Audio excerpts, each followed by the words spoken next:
You're listening to 94.4 FM Salford City Radio, the Friday Sports Show.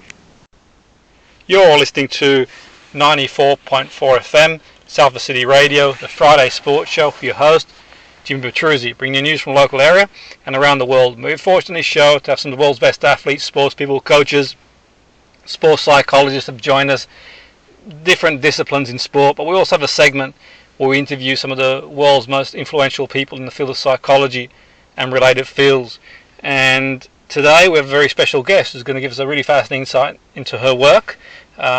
She is the director of Swaggarlicious, is an academy coach at QPR, education, work at Show, Racism, the Red Card, and provision supporting adults with mental health.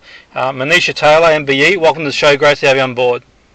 No, thank you for inviting me. Look forward to our conversation. Absolutely, and it's really interesting the work that you do and have been doing for a long time, Manisha. And where did it all begin for you? What was sort of your motivation to go into coaching and expand into the areas that are really important areas that you work in? What sort of was your motivation to go into coaching in the beginning?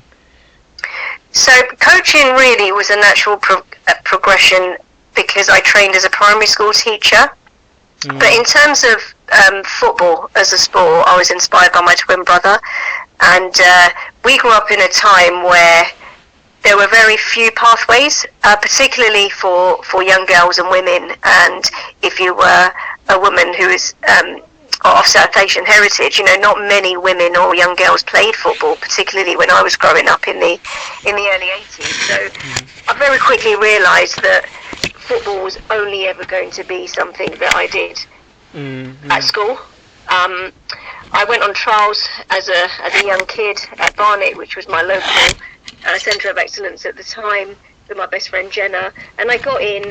But if I'm honest, again, I go back to what I said earlier, which was very few pathways and also cultural barriers. So the first thing that my mum said to me was, well, who's going to take you to training? Because one was the fact that there was my twin brother, and he had commitments on the weekend, and the other was she didn't see many girls that looked like me. She didn't see many girls from ethnic minority backgrounds playing football. So she was more than happy for me to play for my school team. But the moment it sounded as if, oh, this would be something serious. Even though, we know that when you're a young kid, you still want to enjoy it, you still want it to be fun. Unfortunately, that wouldn't have been a viable pathway for me at the time. So I became a primary school teacher in 2000, qualified in 2001. But a few years prior to that, unfortunately, due to a series of events leading up to bullying with my twin brother when he was at school, he fell into depression, and we went through a real journey with that. And that's really when I guess this whole journey around me being involved in wellbeing and mental health, and transitioning from, I was a deputy head teacher in my last role, I was a trainee head teacher, and I qualified, and it was with the view of actually leading a school, my own school, having a real focus on sport, but particularly football, because of my passion for football and sport, and how we can use sport and football to help young people, particularly within other curriculum areas. But due to personal circumstance, I came out of full-time education for a number of months. But during the 10 years I was in education, I had built a number of networks and connections that linked to football, purely because I had a passion for it. And in the time when I was teaching in the early 2000s, there were very few opportunities for extracurricular activities for young people. So for me, I didn't have any coaching qualifications at that time. It was just a case of asking the head teacher, look, I really love football, can I set something up? So I did, and at the same time, I didn't make it known to people that I was going through this journey with my brother at home. And, one, that mental health was, and although it's been spoken about now, was still a taboo. But particularly when you're from, let's say, South Asian backgrounds, that it's it's seen as very negative. Yeah. It's not openly spoken about. So, I didn't want. I felt at the time I certainly didn't want it influencing my career and where I wanted to go. And I thought, if I mention it, people might think bad of me. What would they say? And I felt that because really, it's the way in which society creates this stigma and taboo around well-being and mental health. Absolutely. I soon, later in my life, realised that I wish I had spoken about it earlier, because possibly that would have provided me with opportunities on maybe managing the situation and managing myself better within how, especially with how I was feeling within that situation. But what I was able to do was to utilise sport, particularly football, as a vehicle to help me. Because that was the only thing, if I'm honest, selfishly, the only thing in my mindset was, I really enjoy football. Football was something me and my brother shared, and we could no longer share it in the same way, and that angered me. So I was able to channel that into, I can work with the kids at school, and I could coach, and I didn't really see it as coaching because, like I said, I specialised in early childhood education. I had absolutely no PE background. I really didn't teach PE that much throughout the years I was in primary schools because it was usually PPA cover. So I hardly ever taught PE. No, it's really inspiring, Manisha, how you sort of, yourself, and I think it's the world needs, more people like yourself. Really, you seem to be a strong character, and you've got strong principles, and I think that it's really important that we sort of break stigma around mental health, but also sort of inclusion. I think it's really important that we include, and certainly you mentioned there sort of bullying, and that's not good. That sort of causes a lot of, it's been proven that, bullying is obviously causes, it certainly correlates towards mental health. And in terms of yourself, I mean, I can imagine there's been challenges for you sort of, doing what you do and sort of, breaking down barriers and sort of, educating people and making them aware of some of the things that you've mentioned there. What's it been like? What are some of the sort of challenges that you've faced in terms of raising awareness around some of the areas that you work in? I think my biggest transition came when I started to work in the professional game. And I say that because I was privileged to work in very diverse boroughs. Therefore, the schools and the makeup of the staff was diverse. So at the time, I thought this was normal. Or when I say this was normal, I was working under Black and South Asian head teachers and senior managers. So when I was on a journey on becoming a senior leader, that for me was normal because that is what I saw. And I didn't think anything different. And I was put on courses, for those from minority backgrounds, that these are courses for you to go on to help you become a senior leader. But if I'm honest, at the time, because I think this was around 2004, I still didn't think anything of it. Because I was immersed in a very diverse school and a diverse area. Now, when I took the transition into working in football, even before the professional game, I soon realised how different this was. Absolutely. In the sense of, one, very male heavy. I was used to working in primary schools that were very female heavy. Then you've got the aspect of, I mainly worked in areas that were very diverse. Although in my last school, the context and the demographic was very different. It was a Church of England school, mainly made up of white children. So that was very different in terms of an experience. But going into football really opened my eyes into, wow, actually, people do see you differently. And the more I spent time within the game, trying to network, trying to build relationships and learn, because although somebody said to me, you had spent time in education, and yes, I actually became a very young trainee head teacher. So in 2011, when I gained my headship qualification, I was only 31, and that's still very young. And I came into it at 21.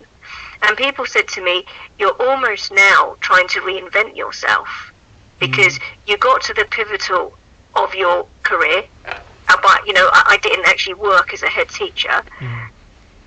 I'm now starting again, in some respects. New industry, new environment.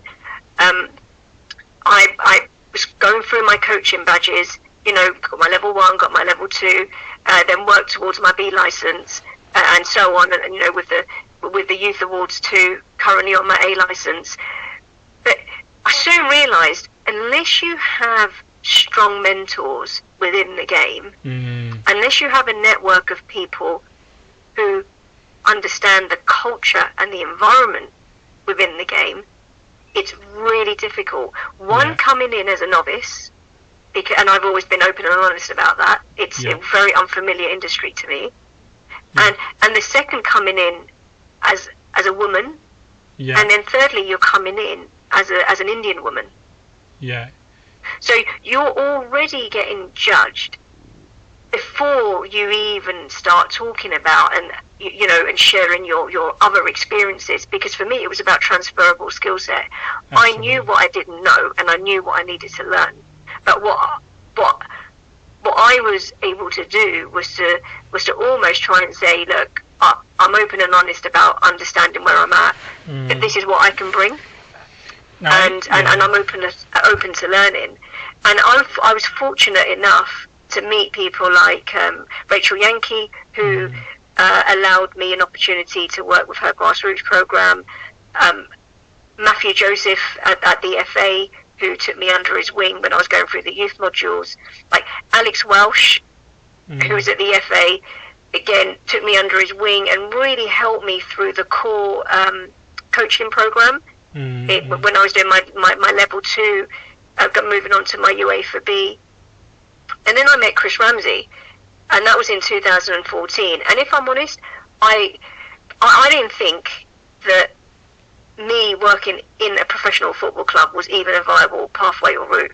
And the thing is people might say, oh, well, of course it is, you know, it's football's for everyone. But the reality is as a phrase, yes, football is for everyone and should be, but unfortunately, the culture and the environment at the moment isn't so. So absolutely. I was lucky that I met Chris, we spoke, met him again a few years later at an event, Troy Townsend's Kick It Out event, where we were both mentoring. Middlesex at the Centre of Excellence were folding, which is where I was working. And I was actually actively looking for other regional talent club Centre of Excellence jobs, continuing to work in the female game. But Chris said to me, look, you know, what are you up to? Have you got your UA for B licence? I said yes, and he said, well, I haven't got any jobs at QPR, but you can come in. And I guess the rest is really history, because I took that with both hands. I probably did over about 200 hours of volunteering in the 4 months before I got a part-time job. He was great at allowing me to come in to gain experiences. I was able to watch the 18s, watch Paul Furlong and the other senior staff. And then, you know, I had access to the under-23s with Paul Hall and Andrew Impey. Obviously, there was Chris. I could speak to members of other departments. I would stay back in the evening to go and watch the schoolboys, which would be younger age groups. And for me, it was really about what does Chris want from his coaches? What does the philosophy of the club look like? And what does he want from me in particular? And what is it that I need to learn to put myself in a position where I am able to apply for a role if one comes up? Absolutely, yeah. And so for yourself, Manisha, I mean, you've mentioned there, it's really fascinating. I'm sure our listeners are really fascinated in terms of your own journey. But it seems to me that your skills that you developed as a teacher, you've transferred them really well. Obviously really well organised and a strong person as well. And I suppose you bring these characteristics into teaching, but then you sort of you harness them in that environment. Do you think that being a teacher and being in the environment that you're in, and working with people from different cultures and different backgrounds helped you as a coach to connect to the players and sort of, to keep positive and keep focused?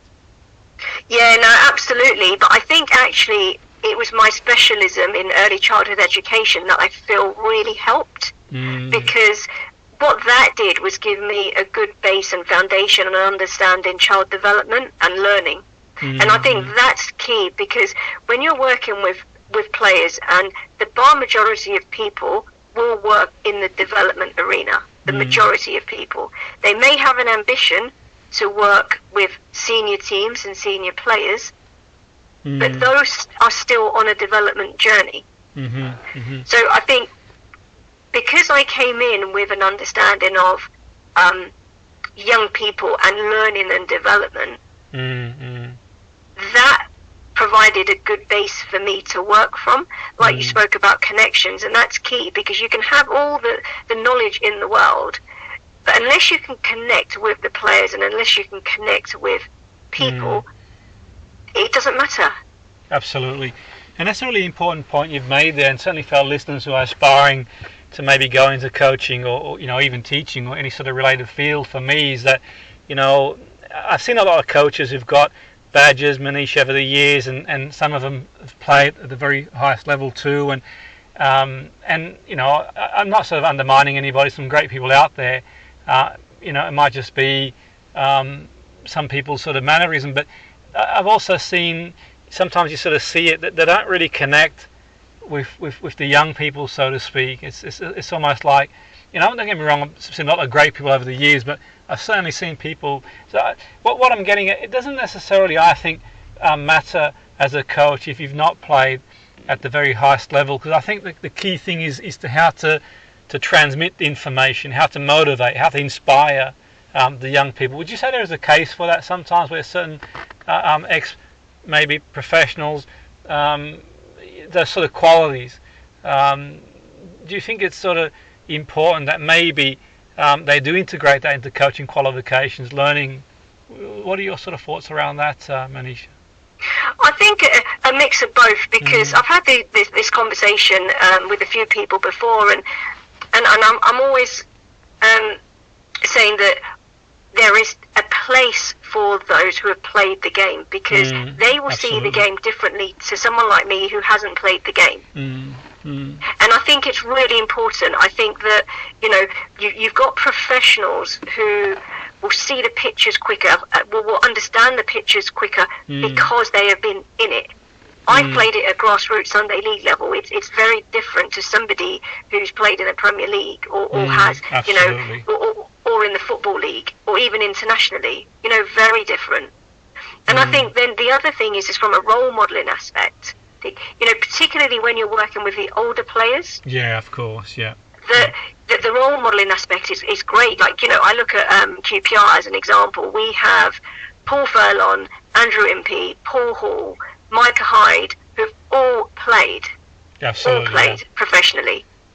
Paul Hall going to the World Cup. So if you was to think about how many appearances that they have between them, it's in the thousands. Absolutely, yeah, great players, absolutely, and for sure. But what they are also able to offer is not only, so we've got the role modelling aspect and the fact that that they've played the game, but they do understand learning and development, and they're coaches. Absolutely, yeah, and that's I think you made a really great point there for our listeners, and certainly anyone aspiring to coach, and some great names there, and I think that's sort of really important that certainly any club, everyone's in sort of synergy and sort of working together and sort of complement each other.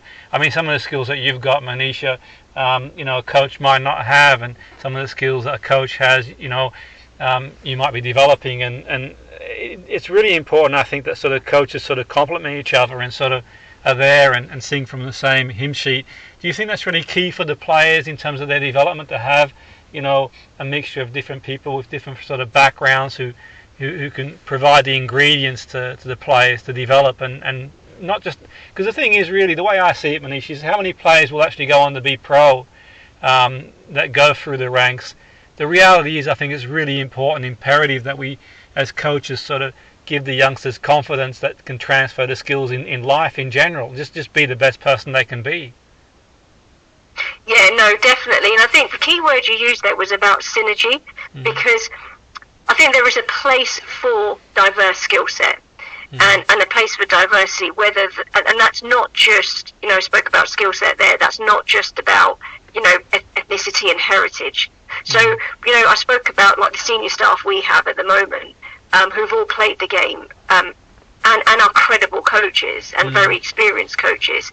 But you've also got people like myself and others who haven't played the game, but have can offer other skills. And I think the most important thing is within any culture, any environment, any organisation, is how do you connect with the people that you are working with, and what does this synergy look like, and are your skills complementary?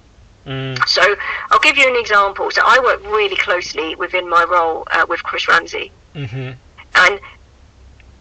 the reason that the way in which we work actually works is because of that.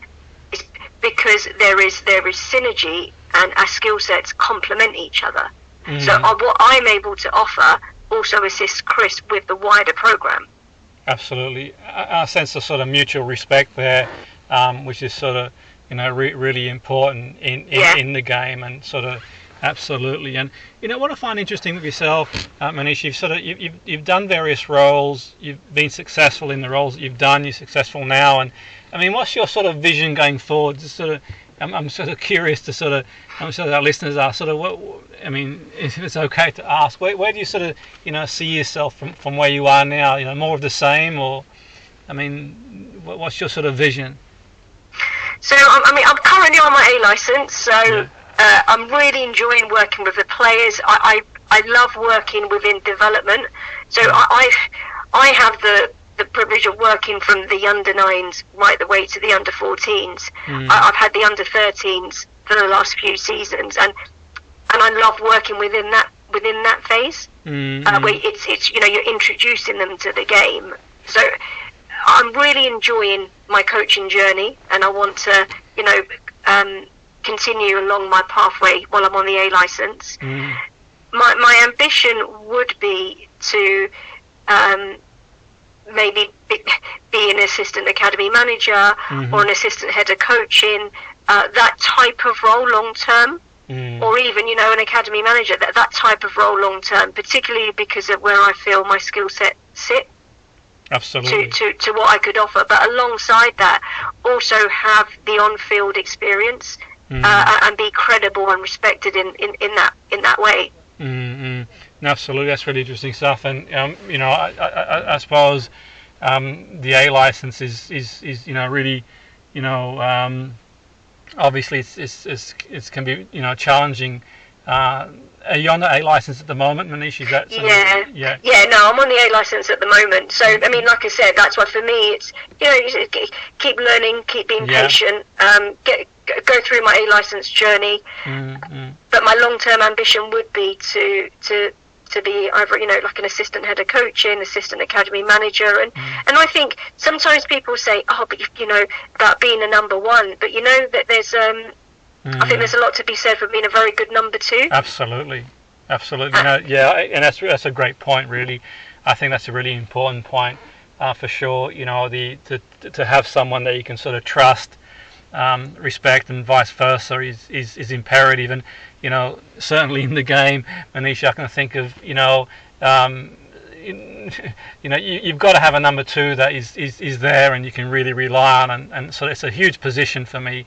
Because certainly, if you're out there and you're sort of making the decisions and you're the head coach or manager, it's imperative you've got someone who's sort of got your back, really, who wants the best for you and the players and the team. And that's not implying that there are number twos up and down the country who've sort of got the eyes on the top post. Obviously we're all on our own journey, but do you and I sort of sense that you provide that sort of stability in that role. Do you think it's a role that you're sort of comfortable with, Manisha, that sort of assistant role, or would you see yourself maybe at some point maybe going for the head coach role?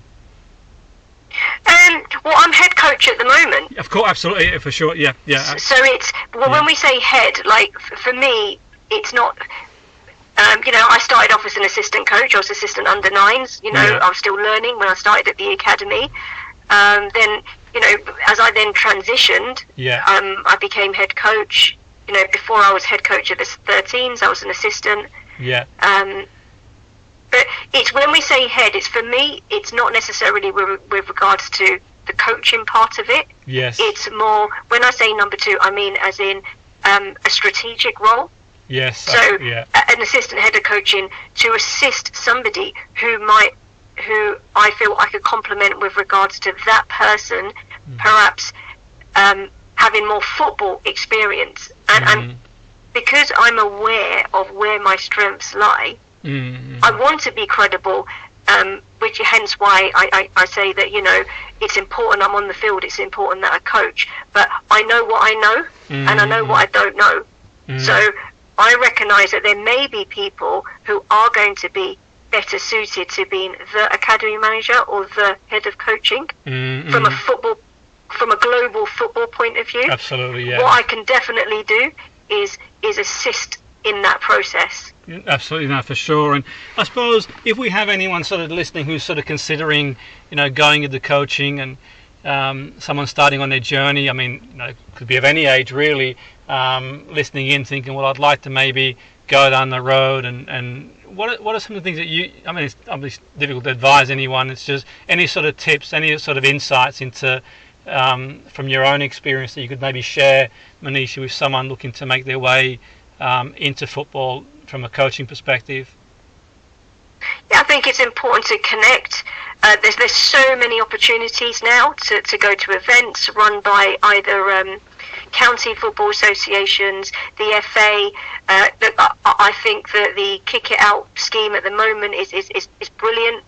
That provides an opportunity to network. Absolutely. I remember starting, actually, I went to my first one and many years ago, connected with lots of people across the industry within the game, and then was mentoring thereafter. So I think networking is key, particularly when you're on this coaching journey. The other thing I'd say is gain a range of experiences. Yes. So be it working with boys, girls, grassroots, if you can, different countries, to have, enrich your experience. And the final thing I'd say is it's not a race. Yes. It's be patient and take your time to hone in on your trade. And I think, timing is everything. Yeah. And if you put yourself in a position where you are ready and have the skill set, or at least show the potential to be developed, when the time comes, you can put yourself forward. No, absolutely. There's some great points there, and certainly in the show we have a variety of different listeners, and certainly some of our listeners are aspiring coaches and coaches, and I think even for anybody really, I've sort of taken a few tips on board myself there, Manisha. We're always learning really, that's the sort of key to these sort of things really, to learn and sort of keep growing and be the best we can do. I think it's a great point you made there. For anybody, not just in sport, it's a marathon and sort of, not a race, sorry, it's just sort of, running, just focusing on your own journey. That I think is a really, really great takeaway for any listener, because sometimes it's easy to sort of think, okay, this person's here, this person's there, and just take your own steps to where you want to go. But it's really fascinating stuff. But it's been really kind of you to join us, Manisha. The time's gone quickly. I'm sure there's a lot more we could cover, and hopefully we do get you on board the show again at some point when you're free. But I found it really fascinating, speaking to you, and there's so much to what you're doing, which is great. There's only so many hours a day, and I'm just intrigued. How do you sort of fit all the things in that you do throughout the week? You must have good time management skills. Yeah, I'm like, someone said to me, I'm like a squirrel who's always running. I'm always on the go. But yeah, definitely great. You have to, don't you? You just have to be able to manage your time, and I think the only thing I'd say is if you got a lot of passion and love for what you do. For me, every day I'm learning something, and I work in an environment that I love. But I love going in, into the club. Yeah. So for me, it's not work because because I love what I do.